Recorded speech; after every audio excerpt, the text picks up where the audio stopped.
Hello, ಎಲ್ರಿಗೂ ನಮಸ್ಕಾರ. ಇವತ್ತು ಆಂಧ್ರ ಸ್ಟೈಲ್ ಸಿಗಡಿ ಹೇಗ್ ಮಾಡೋಣ ಅಂತ ನೋಡೋಣ.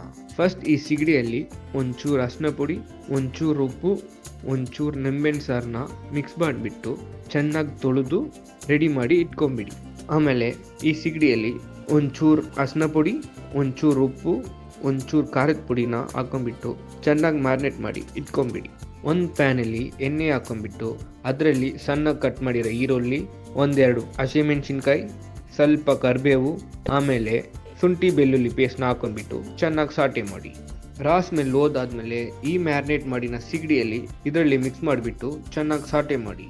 ಆಮೇಲೆ ಒಂಚೂರು ಅರಿಶಿನ ಪುಡಿ, ಒಂಚೂರು ಖಾರದ ಪುಡಿ, ಒಂಚೂರು ಧನಿಯಾ ಪುಡಿ, ಒಂಚೂರು ಜೀರಿಗೆ ಪುಡಿ, ಒಂಚೂರು ಸೋಂಪು ಕಾಳು ಪೌಡರ್, ಒಂಚೂರು ಮೆಣಸಿನ ಪೌಡರ್, ಒಂಚೂರು ಉಪ್ಪು, ಸ್ವಲ್ಪ ತೆಂಗಿನಕಾಯಿನ ತುರ್ದಾಕ್ಬೇಕು. ಚೆನ್ನಾಗಿ ಸಾಟೆ ಮಾಡಿ. ಪ್ರಾನ್ ಬೆಂದಾದ್ಮೇಲೆ ಒಂಚೂರು ಗರಂ ಮಸಾಲ, ಸ್ವಲ್ಪ ಕೊತ್ತಂಬರಿ, ಸ್ವಲ್ಪ ಕರಿಬೇವನ್ನ ಹಾಕೊಂಡ್ಬಿಟ್ಟು ಚೆನ್ನಾಗಿ ಮಿಕ್ಸ್ ಮಾಡಿದ್ರೆ ಟೇಸ್ಟಿ ಆಂಧ್ರ ಪ್ರಾನ್ ರೆಡಿ.